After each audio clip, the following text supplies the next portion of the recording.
Congratulations ma'am. Thank you thank you. आपलं नाव? माझं नाव राजश्री बालाजी गुंडाळे आहे.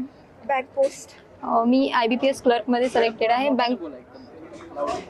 माझं selection IBPS clerk bank of इंडियामध्ये झालेलं आहे. ओके.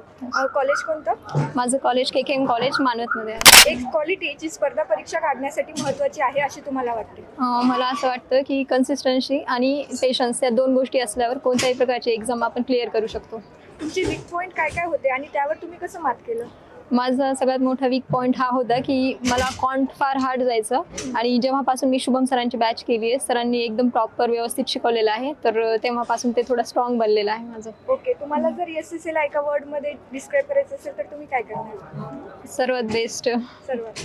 तुम्हाला सर मॅमबद्दल एक शब्द बोलायचा आहे? हो, शुभम सरांबद्दल बोलायचं होतं. त्यांनी जे काही कॉन्टमध्ये शिकवलेलं आहे, एकदम प्रॉपर सर्व टॉपिक्स वगैरे घेतलेले आहेत, ते एकदम चांगले आहेत.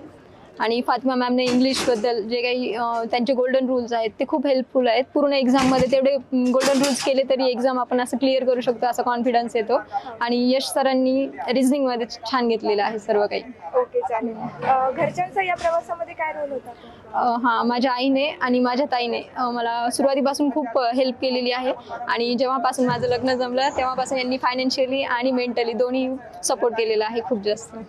सर, आज मॅडम एवढ्या मोठ्या पोस्टवर कार्यरत आहे, तुमची फिलिंग काय आहे? कसं वाटतंय तुम्हाला? रिअली प्राऊड फील करतो तिच्याबद्दल.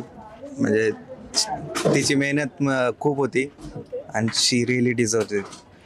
माझ्यासाठी खूप प्राऊड मोमेंट आहे. मी खूप खुश आहे तिच्या अचिव्हमेंटबद्दल. माझा पुढील प्रश्न तुमच्यासाठी, बँकिंग प्रिपरेशनसाठी स्वतःमध्ये काय बदल केला? बँकिंग करताना खूप जास्त पेशन्स ठेवायची गरज आहे. माझ्यामध्ये खूप कमी पेशन्स होते.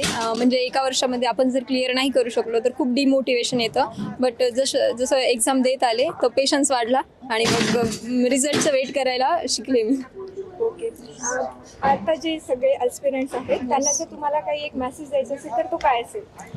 हेच की पूर्ण म्हणजे जेव्हा एकदा एक्झाम क्लिअर होईपर्यंत जो पेशन्स असतो तो ठेवून राहा. म्हणजे बॅकअप नका करू. सर जसं म्हणतात की गिव्ह म्हणजे परत ते हे करा म्हणून काय म्हणतात सर, हां पुश करा म्हणतात, तेच ते करा. म्हणजे कधी एक्झाम होईल 1-2 वर्षामध्ये होईल पण नक्की होईल.